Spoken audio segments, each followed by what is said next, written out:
तो बताओ, एक आयन होना चाहिए प्लस एक पोलर मॉलिक्यूल होना चाहिए, तो आयन डाइपोल हो जाएगा। ठीक है, अब इसके बाद अगर आयन इंड्यूस डाइपोल की अगर हम बात करें, आयन इंड्यूस डाइपोल की, आराम से देखते जाना, आयन इंड्यूस डाइपोल की, तो एक तो आयन होना चाहिए, आराम से, ये बिल्कुल है ना, मतलब बहुत बहुत बेसिक चीज है। आयन होना चाहिए और क्या होना चाहिए, एक नॉन पोलर मॉलिक्यूल होना चाहिए।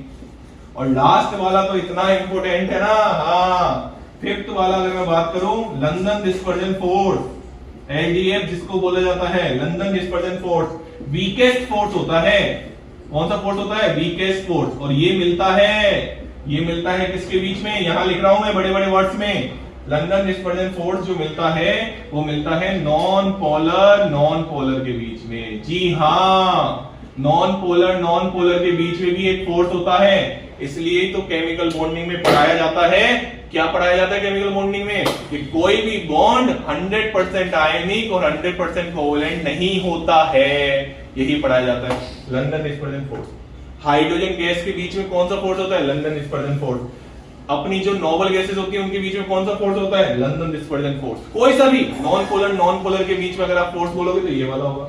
ये आपके सामने पांचों फोर्स है, आराम से इनको देखो, 1 2 3 4 5, इनका मैं ऑर्डर लिख लेता हूं स्ट्रेंथ का, और इसके बाद इस वीडियो को हम खत्म करते हैं। चलिए, तो अगर इनका ऑर्डर देखें स्ट्रेंथ का, तो जैसा कि मैंने बोला सबसे वीकेस्ट फोर्स तो कौन सा होगा, ये वाला एलडीएफ। और सबसे स्ट्रॉन्ग की अगर हम बात करें तो हमारा सबसे पहले आ जाएगा क्या, आयन डाइपोल, फिर उसके बाद आ जाएगा क्या, डाइपोल, फिर उसके बाद क्या आ जाएगा, आयन इंड्यूस डाइपोल, फिर उसके बाद क्या आ जाएगा बताओ, डाइपोल इंड्यूस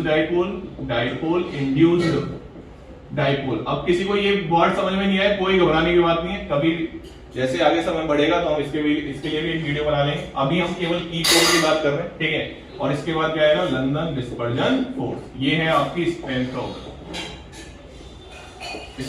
और यहां पे भी मैं आपको एक स्ट्रेंथ का ऑर्डर और बता दूं, जो हम स्टार्टिंग में केमिकल बॉन्डिंग में पढ़ाया जाता है, वो क्या है ऑर्डर, वो देखो ऑर्डर, वो ऑर्डर है आपका क्या, सबसे पहले तो आपका आएगा क्या, केमिकल बॉन्ड,